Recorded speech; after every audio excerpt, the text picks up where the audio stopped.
Oops, just let down my chair.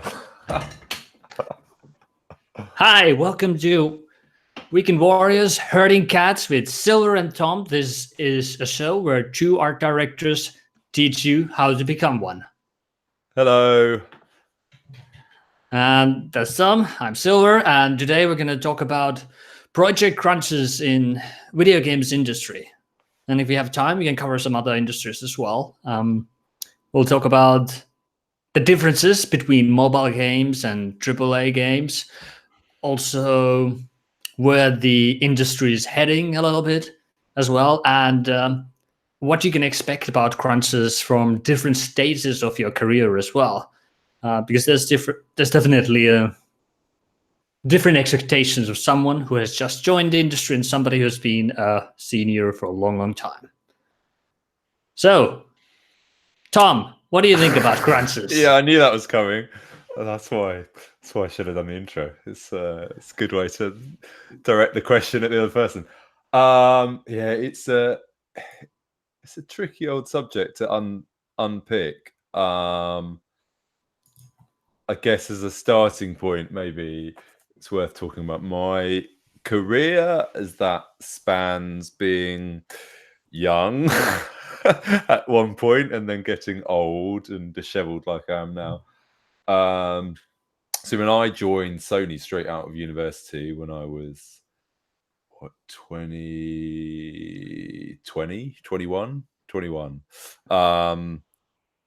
And I didn't really have any concept of crunch, obviously, because it wasn't as widely publicized then. And it's only with hindsight that I kind of realized there was crunch back in that time. But actually, because I was new to the job and it was incredibly exciting and I was working on stuff that I was, invigorated by, staying behind with other people after kind of the working hours had finished and like eating with them and having that kind of level of camaraderie was quite fun. So I actually quite liked it to start with. Yeah, there's so much that you're learning at that stage of your career, so it almost doesn't always feel like work. Yeah, exactly. And there's kind of a bit of a band of brothers mentality, like you're all in it together. And I mean, it was even the case at university. Like we used to do crazy long hours in the university labs. Like it's before everyone had, ninja kits at home to do all their work on. And you'd walk home at like 5, 6 in the morning, having been there all night, and it was cool because you just see the sunrise. You'd be like, "Man, I'm like seeing everything in like this magic, kind of magic time of day." And you can recover because you're young. True. So I think this is not me making an excuse for crunch or going like it is fine, but I think it's important to note that actually at times in your life it doesn't necessarily feel like you're being forced to do actually. It's like a voluntary thing you want to do, and it's enjoyable being there. And if you haven't got a family, or if you're not in a relationship or whatever, like if you've just got more free time, actually being at work, like that's one of the nice things about the games industry as well, is like you tend to work with a lot of people who have a lot in common with you because they'll like the same films and books and games, and it's like so you kind of hanging out with your friends a bit as well. So I think there were a lot of positives there in that sense. However, as the kind of projects went on, I think I began to see the other side of it as well, in that I think there's a danger that there's almost an expectation that you should stay behind, and if you're not part of that group, you're seen as not pulling your weight. Yeah, there's a peer pressure. Exactly. So you see people not really working as hard in the day because they knew they were going to have to work late, which is just a false economy. Whereas people who get in early, do all their work, and then leave on time, people be like, well, "Why are you going? I'm staying late. That's not fair." And it's kind of this, instead of just judging people on their output and quality of their work, it became about the hours you were there. And then people will stay late to be seen, and then leads stay late to be there for their team. And it becomes this kind of big knock-on effect. Yeah. And actually, if, the people you work with, particularly like we went through a few different bosses of the studios, and certain ones would stay longer and be around, and then it kind of puts this pressure downwards on everyone else to follow that, and that's quite hard, particularly if you're, junior, or you're trying to progress in your career or get promoted or get noticed. And I think it's probably true of any industry, right? An element of like game playing, which is rubbish, and that shouldn't be the case, but unfortunately it can be. So I think that's when it starts to get a bit difficult, and that's when I started to be like, I'm not really comfortable with this. Yeah, I totally agree with that story. I started out as a freelancer for doing illustrations for board games and card games, and I was so young that any job I could get was like you said also. It was like the brightest thing that could happen to my life, and I just wanted to do any job I could, and I had no sense of time management because every painting was still like a new experience, and I had no idea how long one painting or illustration would do. Yeah. So like you're a scheduling mess, but what you do kind of know is that you have to deliver at some point, and that usually means that you have to crunch to get that done. And I think it's more acceptable if you are a solo business, because you carry all that responsibility and there's no knockoff effects on anybody else but your own family. But when crunching happens in a studio, I always think that there is a core problem that happens from the upper management to and trickles down below. There's a critical, serious time management issue that can't be solved by putting more man hours into it. When you get to the point that we have to like get 30% of every person for the next 6 months, you actually lost the battle already. So my experience compared to you is very different in the sense that I never crunched into AAA games because, one, I was very adamant to be against it, and second reason was that in my junior years I was a concept artist, so the biggest pressure on me was during the pre-production and not when everybody else was crunching, and so I never got the peer pressure to stay late. Yeah, I think that's a good point as well, actually. In different roles, very often, different times. Very often when say like a big project at Crytek was, crunching its most the last year, I was already on another project in its pre-production, the fun stage, discovering what the game should be. And there's a little bit of like weirdness happens there as well, because not everybody likes that. But if you want to keep a running business, a company, you always have to look ahead as well and put a certain amount of people to work on the next thing while finishing the other thing, because otherwise you have this huge overlap of resources at some point. No, it's I think it's difficult. I mean, going back to your point about scheduling and that something has gone wrong, did you find that the schedules were being done explicitly with the expectation that people would work extra time, or no, the schedules were done explicitly by upper management or managers who had no clear idea how long something would take to get. It was more like, add a feature, or like this game has 20 levels while in reality we're staffed for 10, or this needs so and so many characters while we don't even have a team built yet, but we're already setting dates. So it's kind of like making these ambitious goals without knowing how to deliver it, except saying hire people. Yeah. And hiring is also the worst answer to anything, because you can never count on how long it takes to hire anyone. You can say that, okay, we need now 5 concept artists or 10 environment artists or 3 really good character artists, and instead, like, okay, we'll put out a call. With luck, we'll get some good replies within a month, and then it'll take 3 to 4 months to get them on board if the interviews go well and nothing weird happens. So Well, and you have to get them up to speed as well. yeah, then they're gonna be really struggling for the first 1 to 6 months, depending of their skill levels, and then maybe they're up to speed. Yeah. Oh, then you have the other idea is that, we'll just outsource it. We'll get a studio, but good studios are always already taken, so they'll come back to you. Okay, yeah, we'll work with you in 6 months. That's why when we have a slot, and then you go for the bad studios, and then you just throw away the work, and surprise, surprise, you're even more back.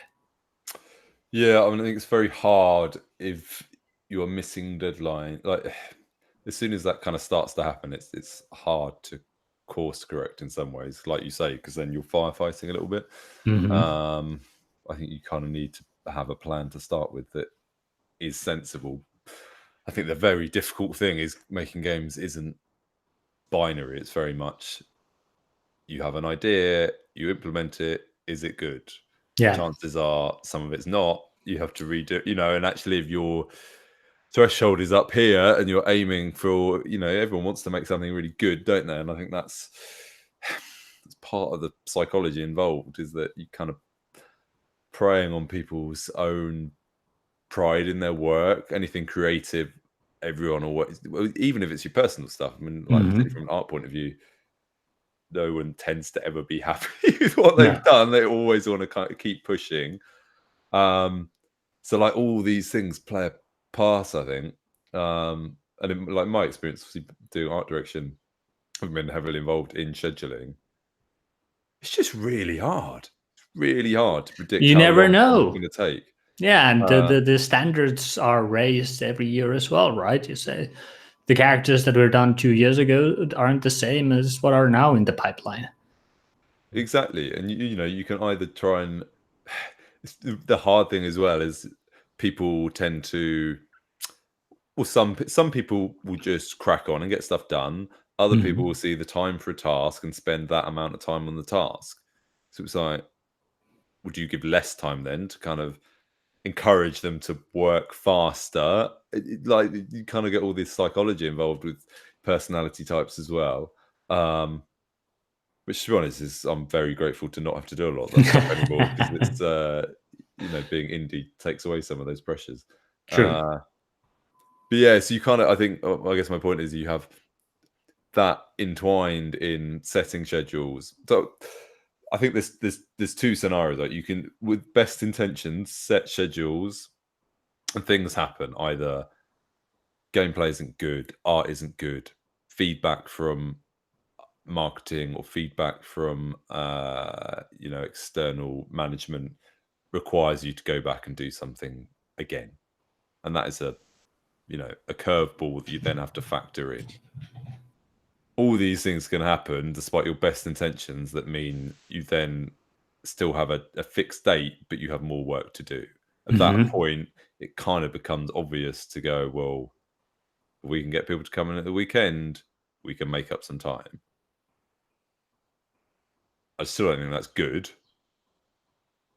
I think you can manage that in different ways by promising them that time back, or, I guess, freelancer you can pay, or you can make sure it's like a set hours and provide lunch and food. Like, you can make it a better experience and say this is for this amount of time and get everyone on board. And it's like, again, that kind of band of brothers. I think it's still difficult, but I'd say that's the better scenario. The other scenario is where you know the project actually in reality is going to take 4 years. You need to do it in 2 years. So you don't plan properly. You cut times knowing people will go over, and you basically set up a culture that expects them to work till 10, 11 every night, work at weekends. You schedule deadlines for Mondays, because then it, actually gives people the opportunity to work over the weekend. And you kind of do this stuff basically knowing that people are going to have to work, or you just go, well, that's what we do at this studio, and get on board or leave. And I think that is not something I'm comfortable with. No, there's attrition that will come heavily on everybody involved there, and the moment they start, anybody who works in a company that has heavy crunch, the people working there, the moment they start being miserable with their personal lives and they realize it with their partners or with their friends that work is the cause of all this misery, they'll start looking for a new job. And one thing that not everybody realizes is that once you are over that regular level, you become a very valuable asset to the games industry. Like, you become hunted by every headhunter and AD who's going to crunch, and they're willing to promise you the heavens if you join them. And studios are starting to learn a little bit from that as well, that they have to promise more and more work-life balance perks, and that way they can get the best talent to join them earlier and stay longer as well. So this is very different with mobile games industries, that it is modeled after the startup business industry compared to the traditional AAA games industry. So it's much more about hunting extremely talented people and making work fun for you, and making it like a super nice casual place with no overtime and like having a good life, and getting you involved with stocks and more ownership over a project, because projects are done with smaller amount of people as well. But obviously there's dangers there as well. All these stocks might amount to nothing. You might get some nice muesli. It's pretty good. Yeah. Salary tends to be lower when you begin, but balances out and goes higher than AAA games in the late stage. Yeah, I think it's difficult, isn't it? It's one of those things, I think, as you get older, you begin to recognize that actually salary is not the most important thing.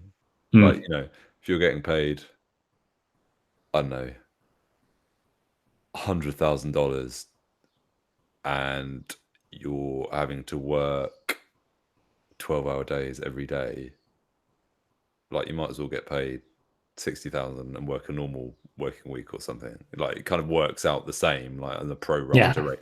Don't check me on the maths there, I've literally made that up. But you get my point, right? So you can see like, oh, this is a much better paid job. But actually, if you were to do it on an hourly rate, it could almost end up being worse paid. And you get and you kind of don't have any life to spend that money anyway.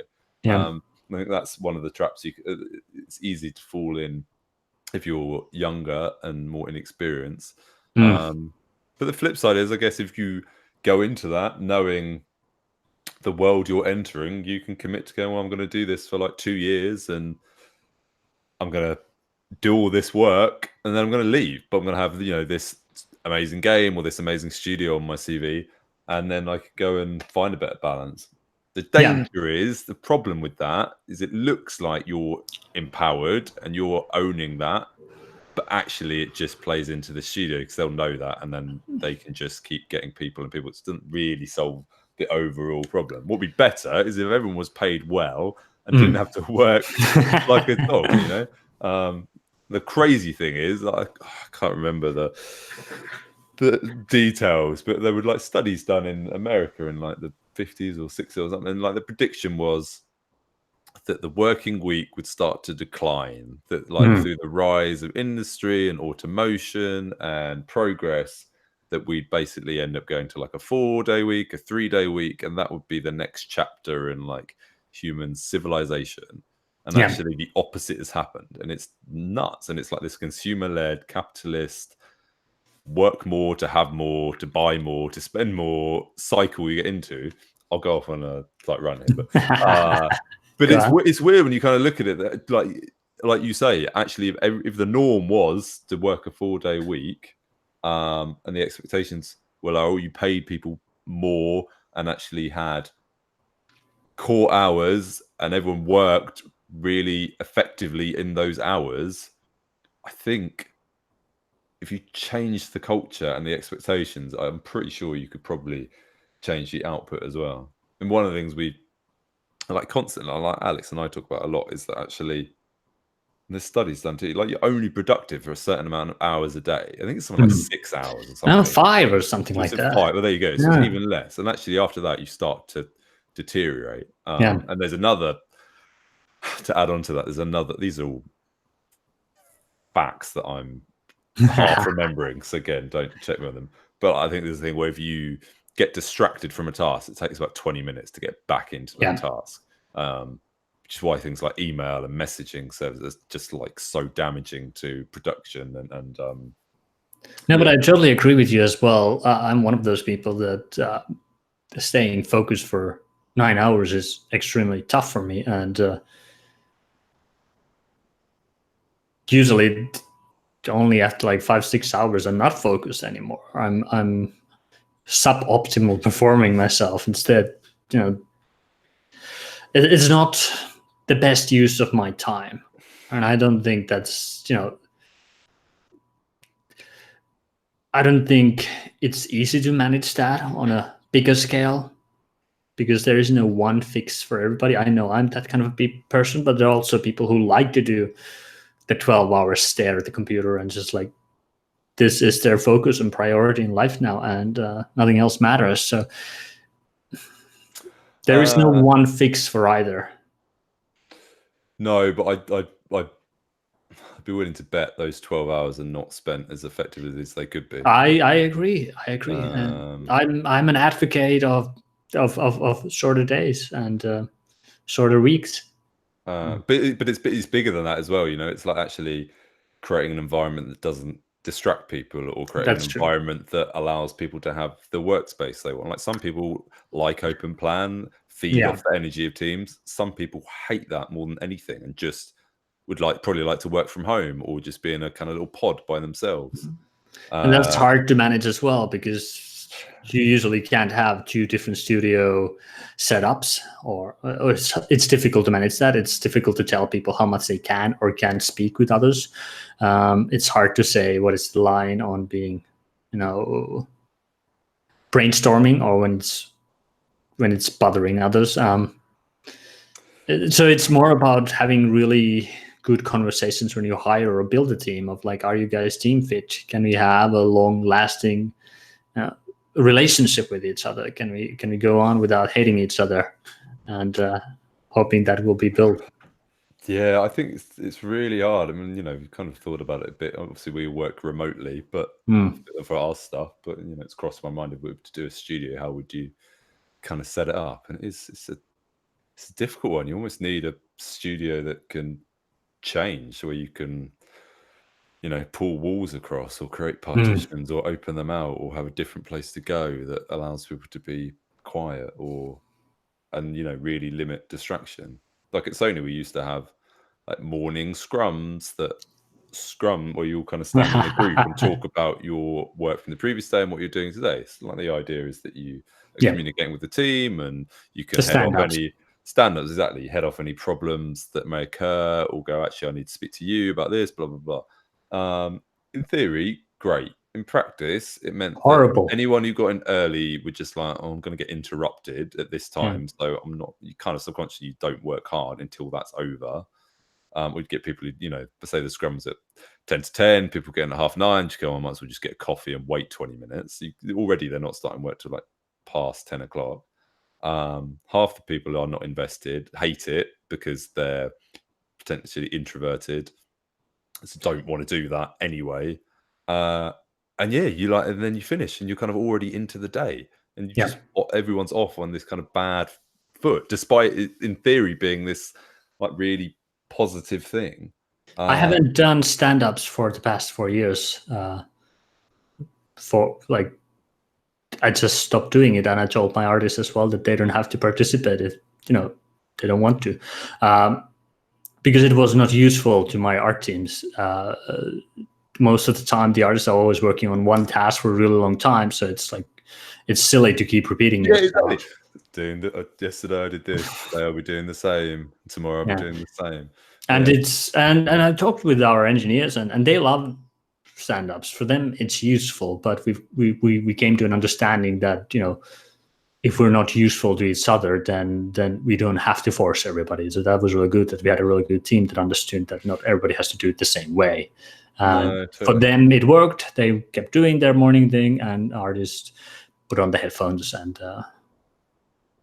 kept sharing with like their workload with internal tools like Slack and Trello, and showing off like, oh, what's going on.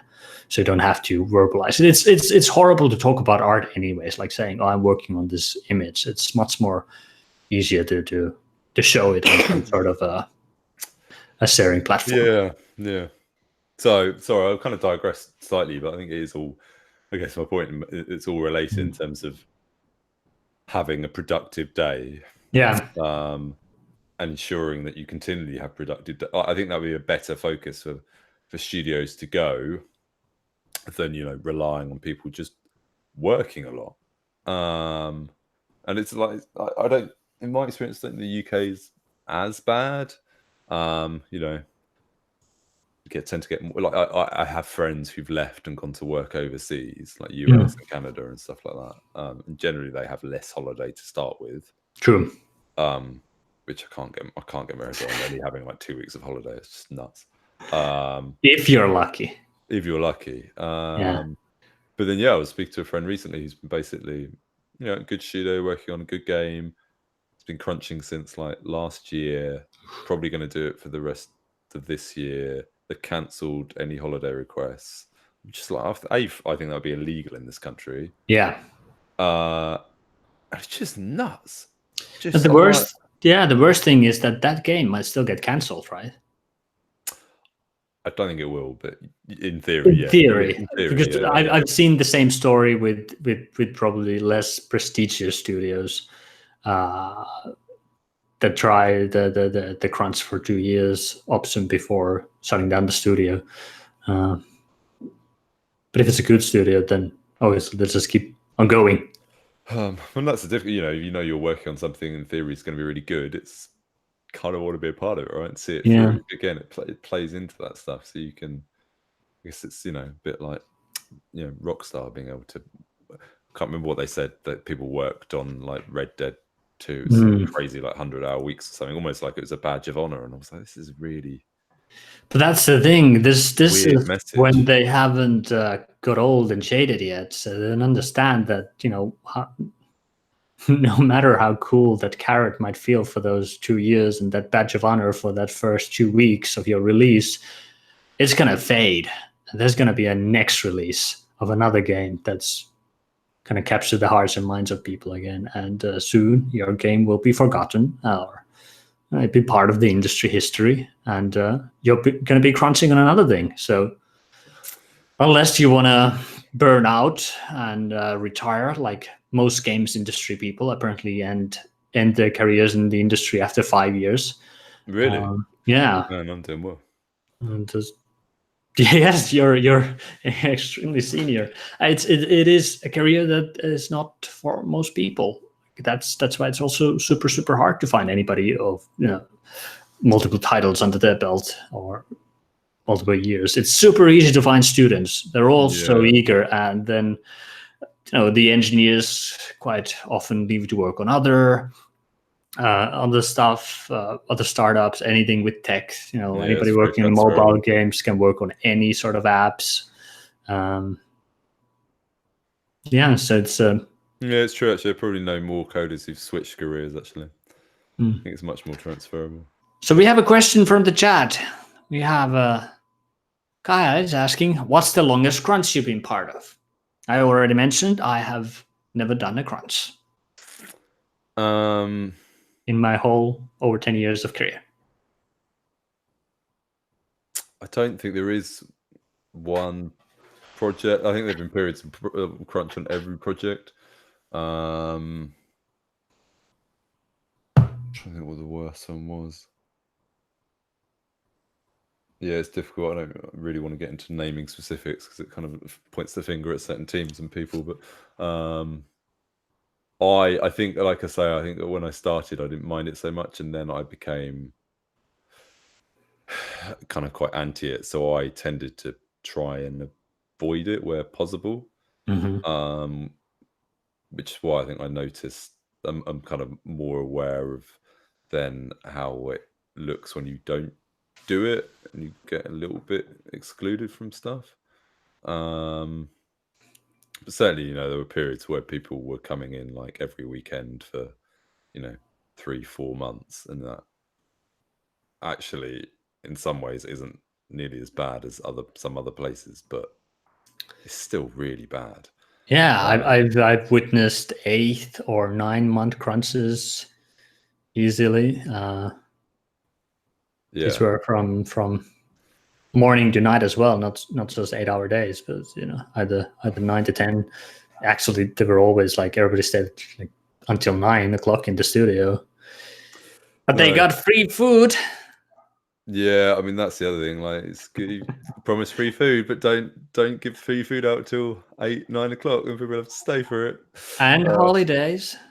uh, And holidays that you can use after the crunch. well, at least that's something, right?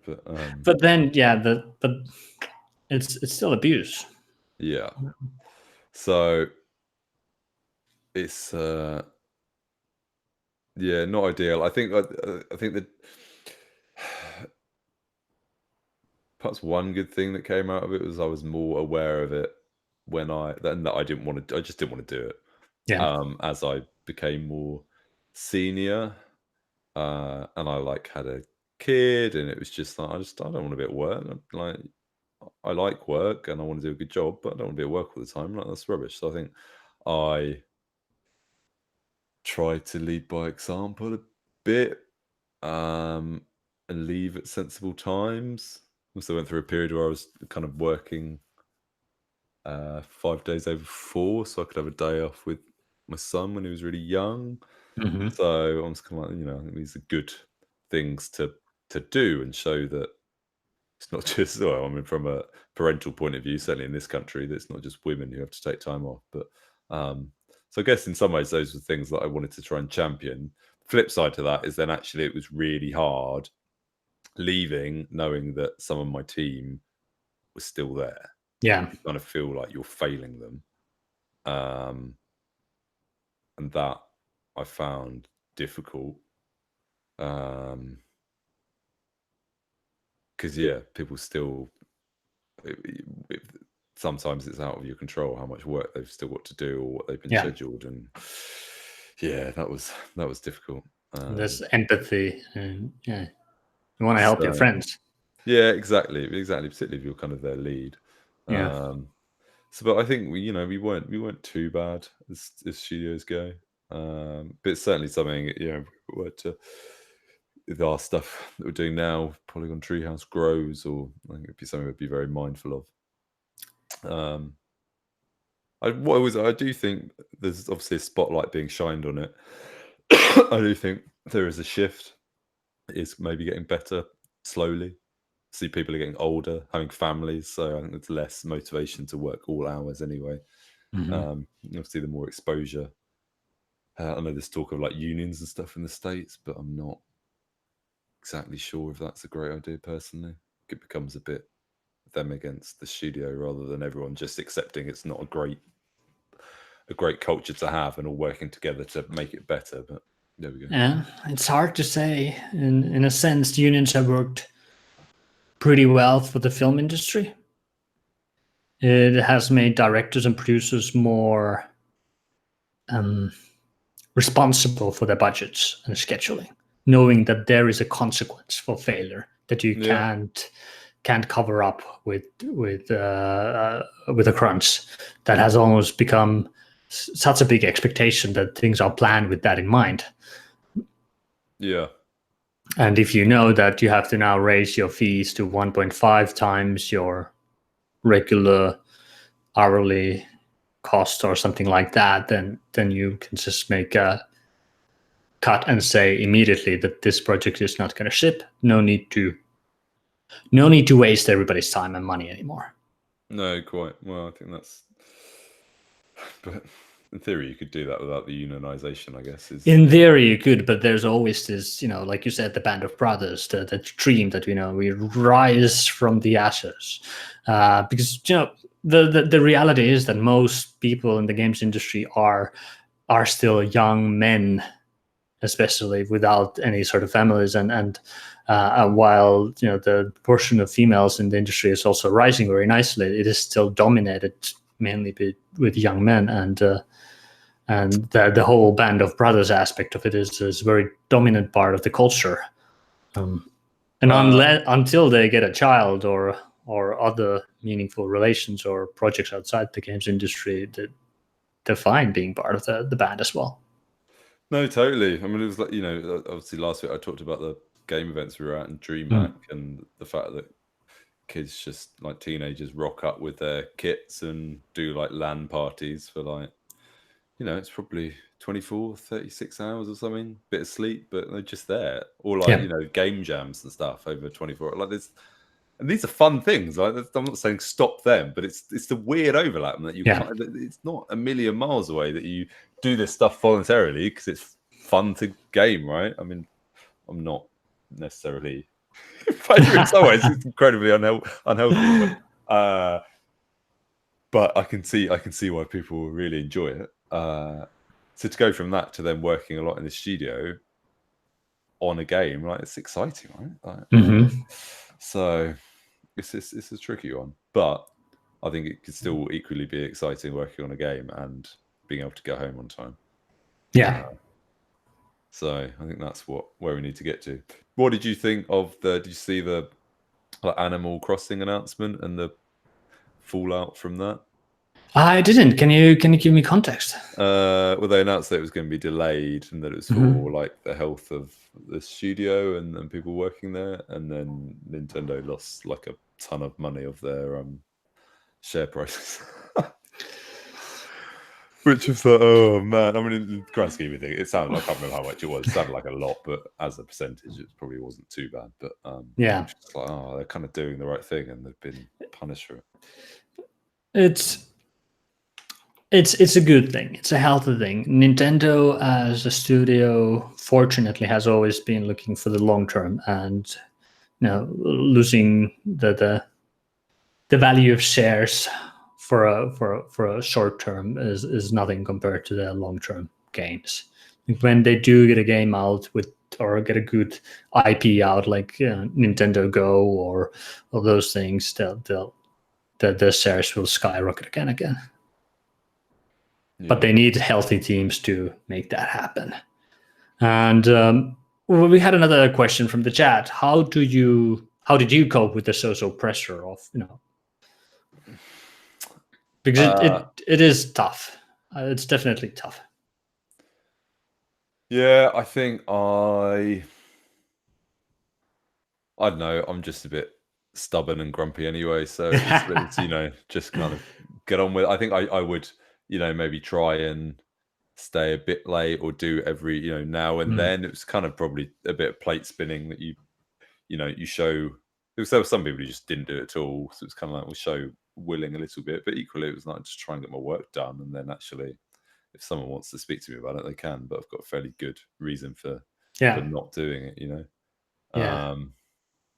but I don't have a perfect solution for that, because either way I think you either feel pressured into doing it and you do it and then you're losing your life, or you don't do it and then you feel like you're letting everyone else down and a bit excluded. So I think it's why it's just not good generally, I'd say. Yeah, I'm kind of like you as well. I get grumpy when challenged, but at the same time, communicating beforehand what are the expectations, what kind of work you're supposed to do, and do it well in the time that you all scheduled and planned. Like, as long as I can deliver what I promised, and then it shouldn't matter to anyone how many hours I spent on it. And that's the kind of expectation I try to always give for my coworkers and also for my artists as well. That didn't matter to me how much they're inside the studio, as long as they don't overwork. Actually, I told them not to crunch ever, because I think it's really good. then then it would be harder for me not to. So it's like I'm protecting myself by not allowing them to stay. Yeah, it's true. The interesting thing at the moment is like for my working setup is actually I work quite erratic hours now. Yeah. Out of choice and necessity, because I've got some other stuff to do in the day, like school runs and things like that. But I probably don't work more hours than I would otherwise. They just it might look like I'm crunching, because I'm working like 9-10 at night or something, but actually it's just a reordering of the hours in the day. Yeah. But I think it's an interesting whether you could ever take that through into a kind of larger studio mentality. I don't know. I think there's definite work to be done there, and I think people need to take a step back and look at how we communicate at work, the expectations of people's time, the expectations of people's availability. People don't need to respond to stuff within 2 minutes all day long. Like, it is nuts. True. That we've got this amazing system called email that actually makes things more stressful. We just have to send letters that would take weeks to get to people. So yeah, I think it's one of the weird things that you think technology has advanced us, but actually I think it's in some ways it's made things a lot more stressful. Yeah, we expect immediate communication.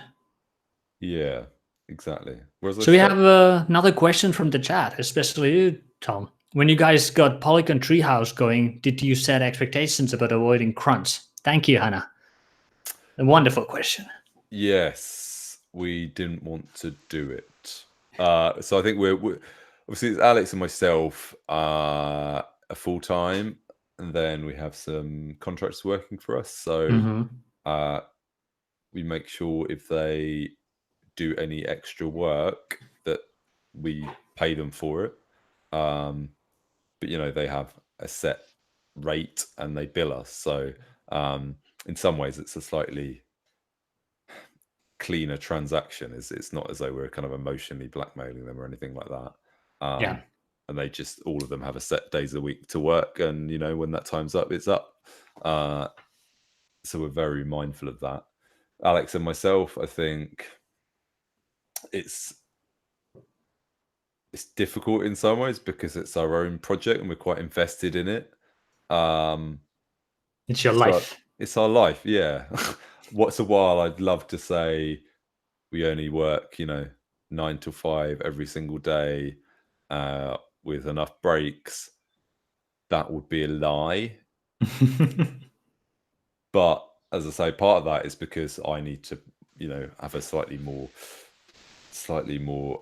fluid working system. But also it kind of goes back to that thing of like, you're creating something, so you want to put if you can do some more work, or like sometimes I'll do a few hours at the weekend just to, if I can, because no one else is working and it's kind of focused time for me if like my wife and son are busy with something else maybe. And actually it almost like helps mentally because I feel like I've made some progress and stuff. So in another scenario that would be considered overtime, but it's kind of it's always our choice because it's our thing. Yeah, it's a slightly different scenario. Nobody is abusing and guilting you guys into doing this. Either it's your own business, so you will also reap the benefits of it. And if you set those expectations for yourself, then exactly. there's we can't say that anybody's forcing you guys to crunch, except you yourself wanting to. Yeah, quite. And I wouldn't even say we're like crunching in the terms we've talked about. I think it's there are periods where we work harder, like to get our demo done for E3 that we did and the trailer and stuff. But equally, I think there are things we've learned from the couple of years we've been working from it in terms of scheduling, and I think it's probably why I go off on a tangent so much about distractions and productive time, is because I think that's one of the things I would like to improve. Mhm. Because when I can sit down and just work, I'm pretty productive. But actually having a team of people, it's through no one's fault. Like, you know, you can get, if you have a team of 6, but each one of them contacts you throughout the day, like it can break up your day quite a lot. True. So finding ways to navigate that, I think. Like we actually started a day off our messaging service for everyone, so that it was kind of like a Okay. quiet day, which we need to start again. Actually, we started that before E3. So I'm kind of interested in stuff like that. I think moving forwards, whatever we do next, I'm interested in maybe setting some perhaps tighter boundaries, or Mhm. you know, looking at maybe only doing a certain number of days a week. Or I think ideally we'd have enough success with this game that we can not have as much business stuff next time around in terms of looking for partners, that take some of the pressure off, and B, also just be able to go, look, let's just take a bit longer and only work 4.5 days a week, or you know, that kind of stuff. So I think that's an interesting one. So, what would be your ending advice for people who are new to the industry and don't know how to treat crunch yet? Yeah, that's a good question. I would speak to people who you work with, people you respect, and get their opinion of the studio and the culture at the studio. Certainly, if you know people already at places before you work there, I'd speak to them and ask those questions. And then ask yourself, like, what is your kind of, I think before you go into it, go, well, like, what am I willing to do? Like, what is the work-life balance I want? And track it. And if it starts to deviate from that, take a step back and go, like, is this right? And either, you know, question why you're having to do crunch if you're having to do it. Is it because your schedules are bad, in which case you need to speak to your producer? Is it because there's just kind of peer pressure, at which point, you know, try your best to stay strong and even speak. I think, and sometimes actually just speaking about it helps. If you say, look, I'm getting my work done, I'm coming in at 8:30 and I'm getting it done, I want to leave at 5. Mhm. Having that direct conversation with people like this, you can't really argue with that. If you're getting your work done and your schedule, that's all anyone can ask you to do. And actually, if you do that and you can leave on time, like, that's really good. If everyone did that, there wouldn't be any need for crunch. So, but I think like doing some research before you get a job as well, because there are some places that there'll be too much work. There'll be work scheduled for like a 12-hour day. So that is where I think you have to do a bit of soul searching. And like I say, if it's signing a deal to be like, well, I'll do this for 2 years and then it gives me the keys to, you know, my choice of studios, maybe that's a deal worth making. I don't know. Yeah, it's up to the individual in Up that to the case. individual. Like I say, when like what I said at the start of the chat, from my own experience, actually, it's quite fun when you just come out of uni and stuff. So, yeah. Yeah, I think the most important thing here is to remember to treat yourself and others as adults, and be cognizant that something might be happening with crunch or not, and be responsible of your own time there instead of letting yourself just go with the flow. If you can go with the flow if you want to, but at least be fully aware of it, and taking care of yourself physically, because this is your career we're talking about, and you don't want to get heart attacks at 30. Well, no, and actually, I think it's worth pointing out. Like, obviously, it's great to work on an amazing title. There aren't that many of them. If you compare the number of games that are really, really, or you know, successful to the amount of games that aren't, and the amount of games that don't ever get released, and the amount of canned projects, like it's there's no comparison basically. So the chances are, if you were to statistically look at it, you'll be working on crunch for a game that is mediocre or gets canned. Yeah. At which point, is it worth giving up your life for that project? probably the answer is no. I think that's where you like having a bit. I mean, it sounds harsh, right, to paint it in those terms, but I can guarantee, like, you don't look back and go, "Man, I'm really glad I spent that weekend at work." It just doesn't happen. So, and actually, the other factor is, like, when you're young, it may seem like, "Hey, this is fun," but you're also young, and like Yeah. you're never that young again. You're never that healthy or, energized. Like, all the other stuff you could be doing, mind blowing. Like that. Speaking as a guy approaching his 40s, right? Like, actually, if I could go back to my early 20s and now make the most of the free time I have then, I probably wouldn't do anything with it. No, but like you feel like all the stuff you can actually do some of your own projects, or I don't know, go out and play sport or just socialize and like live life. If you don't have responsibilities and it means you can spend all your time at a game studio, I would suggest use that freedom to just do other stuff. And actually, that will make you better at your job anyway, because you'll have more life experience. Yeah, I'm really big advocate of doing your own projects as well, and doing stuff that's outside your comfort level when it comes to your own project levels. Because when you are in a crunch in the studio, you might be getting better all the time, but you're mechanically working on something you're producing efficiently. And after a certain point, you're not getting that much better anymore. You can't get that much better. You can get like 5% better, 2% better if you do this for another 2 months or 3 months. But this is, you producing the same thing over and over again.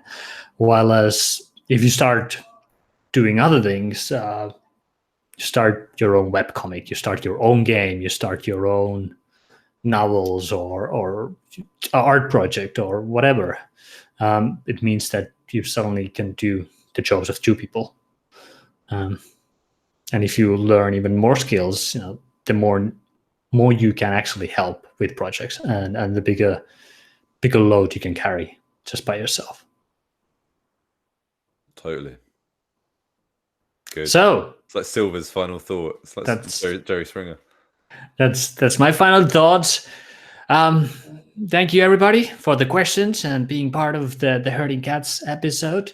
If you're new to the channel, go check out all the interviews of all the different inspiration artists that we have. Also, Tom and Alex from Polygon Treehouse have shared their insight into making games as indies. And there's also plenty of other Herding Cats episodes we've done previously. Go check them out. Please subscribe to the channel. Hit that gong thing. And see you next time. Cheers, mate. See you, everyone.